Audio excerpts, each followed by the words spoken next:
morning and welcome to yet another exciting episode of the Morning Express book review. All we try to do here is try to introduce you to new authors and new books so that we expand your reading culture, and we are right here at the Book Heaven, that is Sarit Center in Nairobi, at the Textbook Center at Sarit Center in Nairobi.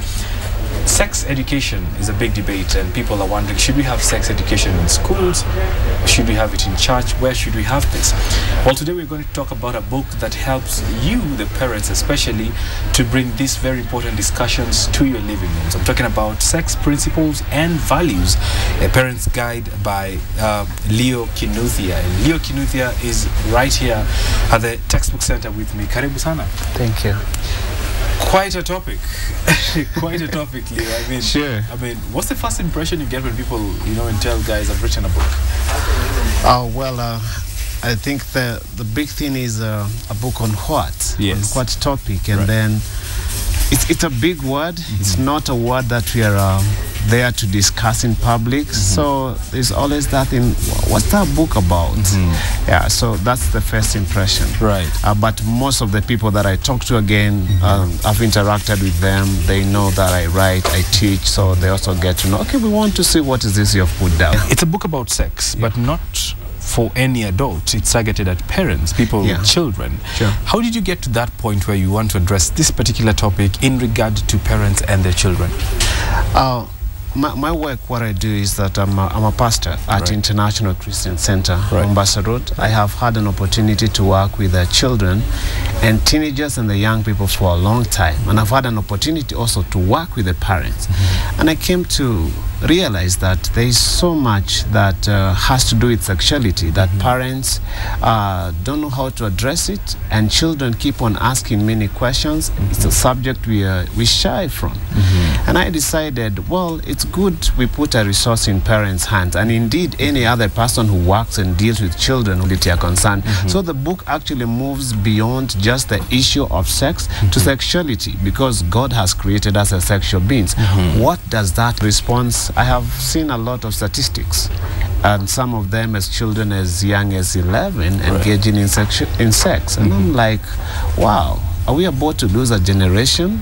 Are we about to mess it up if we don't do something? So this is also a response to the challenges in the society. Right. Yes. Leo, the conversation about sexuality, I bet the question on the top of most of the people viewing right now is, when do you start that conversation? When is the right time and how? Yes. Sexuality has to start as soon as the child is able to understand and you can communicate with. Because really, that's the way we're created. And that's the way God has put us together. It may not be as detailed to a very small child. But once a child as they grow up, they need to know what's the right thing to do, what the parts of their body. And I keep on making fun and saying, when a child is small, we'll tell them, this is your hand, this is your head, this is your leg. But when it comes to what we would call the private parts, we shy off and we have to create some other funny words to describe. And this confuses them more. This confuses them more. And then as a child grows up, they actually don't know. Then they have to either seek from a friend or seek from a book, which is always misguided, or seek from a program somewhere. And I'm like, as a parent, let the child know what they need to know, because the truth is, they won't go out there singing about a certain body part, you see, just as much as they don't go singing about their head or their hand. It's the same thing. How do you go about this, integrating the media and sexuality and your child? The media is amazing, and there's so much to learn and to be entertained. But on the other hand, there is also a lot that can be very confusing to a child and misguide a child. One of the things I advocate for, number one, is to set up a foundation from a very young age. Train up a child in the way he should go, and when he grows up, he's not going to depart from that. So you set up from a very young age, a child knows that this we can do and this we can't do. This is allowed and this is not allowed. And it's amazing that if you're doing a good job, Bonney, by the 7th year, chances are you have given that child enough principles to run with the rest of their life. But again, there are opportunities when you can sit with your child. And I keep on saying, don't just tell your child, don't watch that program because they're doing this or they're doing that. Right. What if you change the tactic? Sit down with the child and talk about that program, and talk about that movie, and talk about that music, and express why you feel as a parent or as an adult it's not right, instead of just bashing the child. And when you bash them, what do? They'll hide and watch or watch in the neighbors. A child grows up in a home where ideally the home should be the safest place to explore life. Everything about life should be learnt from the house. If that is not going to happen in the house, yes, we have aunties, but Bonney, the truth is we have turned away from our African traditional values where grandmothers would have all the time with the children, aunties would have all the time. This time everyone is busy. I can tell you, the parents are doing a master's class. The parents are busy, the aunties are busy. It's us parents who are embarrassed when it comes to sexuality. It's not the child. I will tell you this, and I dare any parent watching right now. Talk to your child. You'll be surprised that after 30 seconds, 1 minute, they've actually moved on to something else. You'll be red on the face. But the child is like, oh, it was just a question. I have asked, I got my answer, I move on. What are some of these common 1 or 2 questions that always come up in every conversation regarding sexuality? Well, I start with a funny question that a boy would want to know why when he goes to the bathroom and the sister or the cousin goes to the bathroom, who is a girl, they use the bathroom differently. It's a simple thing, but the boy would want to know why is that so, ma'am? At what age do you even start that discussion? Now you see, as I said, when they are able to understand, they can talk, because at 1 year a child will start noticing. Sometimes if they maybe just have boys, so it's not a big issue because it's just them, or you just have girls, so they don't really notice the difference.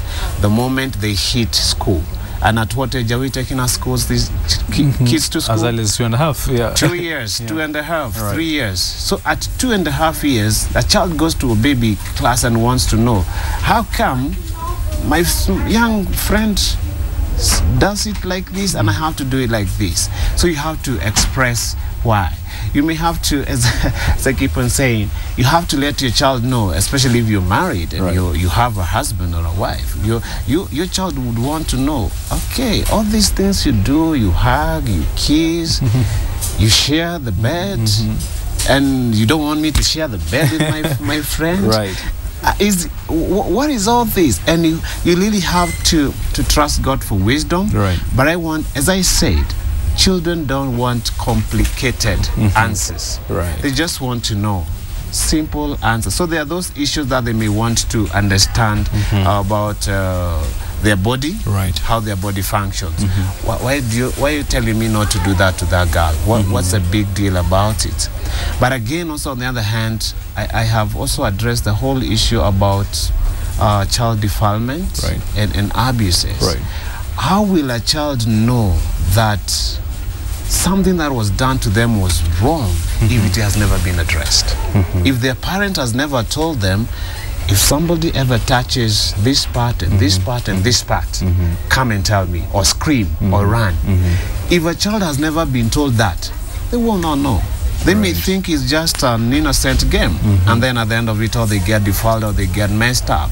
So there are all those things that among the questions that children ask out of curiosity, because I believe that a child will not ask a question because they want to go and exercise and practice. It's the normal thing. Just the same way a child will ask you, okay, what's the difference between the moon and the sun? It's not because maybe they are planning to go there. They just want to know what's the difference. So those are the kind of things that I keep on saying. It's out of curiosity. And most of the questions you find from children, my children will ask me questions and I'm like, oh my God, did you just ask me that? I've got a 9-year-old and a 5-year-old. And I keep on saying, here you are over Christmas, you go home, and your little boy is wondering, why are those two, that male goat and female goat, why are they chasing each other? Or that cock and that hen? It is upon you as a parent to just rise up to the occasion And depending on the age of the child, explain. Because they will keep on asking and they will want to know why. I can tell you this, Bonney. They will want to ask a simple, what is sex? They're not asking for the whole game plan. It's just a simple thing. So the challenge really is on the parents, it's not the children. No. As I said, children never get embarrassed. The first time, to them it's learning. It's learning. Right. We talked about sexuality in church. Then I play Scrabble with my son, for instance. And I'm with other male adults, friends. We're all seated. And we play Scrabble. And the word that he puts on the Scrabble board is S-E-X. I look at him. It meant nothing. It was just like that. These are words you taught me the other day. Right. So everyone else is like, and I'm holding my breath, and I'm just like, okay, Festus, you just played that word. Let's move on. Right. I keep on saying the embarrassment is always on the parent. So once we overcome that embarrassment, I know that this is a matter that has to be addressed. And I'm the primary teacher for my child. Before teachers in school or pastors in church or a TV show comes up, I am the primary teacher for my child. For parents with adolescent children, what is this very important message that even if they don't have this book, they just borrowed it, that they have to learn from it? Create time. Sometimes teenagers are seen as one of the toughest groups of people ever to deal with. And I have been a pastor for teenagers for some years. One of the things I noted is that teenagers need acceptance. They want to be listened to. They want to be heard. They're at a point of life where there is so much that they're struggling with, from friends, internally, identity issues, and they need somebody they can talk to. It does not mean that you condone everything that they do, but they just want to know that I can talk to my dad, and my dad can listen. And even if everyone else out there thinks that I'm the worst thing ever to happen after Second World War, there is one person, or there is my mom and my dad, who believe that I'm the greatest, that I can become something. So I would really say it's a question of accepting, listening, and spending time, more and more time, you know. And sometimes teenagers, they may be like, okay, I don't have time for you, and just go to their room, bang the door, read the music and everything. And the parent is like, what can I ever tell you? But even in those moments, I think as a parent and as adults here, it's coming down and saying, and when things are cool and calm, let your son or daughter know that you still remain my child. I believe in you, and I'll help you to be the greatest you can be in this life. I'll help you in your relationships. It's also helping the teenager create friends with her friends. The teenager has friends.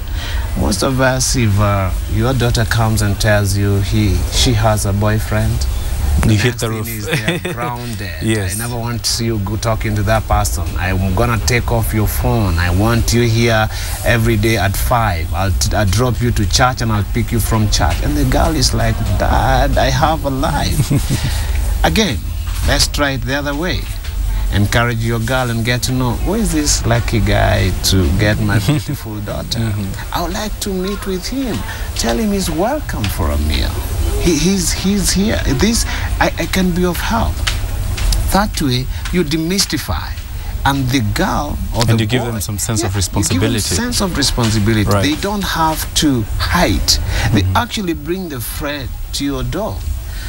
Take it a little further. When you get to know the friends, why not know their parents? Because sometimes they'll be the same parents you're with in the same school, or in the same church, or in the same neighborhood. Get to know who are the parents of this young man or this young girl. And that way, you create a community. And the girl and the boy knows, oh, this thing, I don't really have to hide it. And let me tell you, I used to tell the teenagers, and I keep telling them, if the girl or the boy you are so crazy about right now is the one you get married to, I tell you, I'll come personally to do your wedding. I'll officiate it. Even if I'll be in Russia, Right, I'll come. right. Why? Chances are almost near. Which says it appears that fashion designers and tailors have conspired to make clothes with faulty buttons and zips. The speed at which they open in the heat of passion is too fast to rule out a conspiracy. Leo Kinuthia, Sex Principles, Thank you. Parents Guide. Asante sana. Thank you.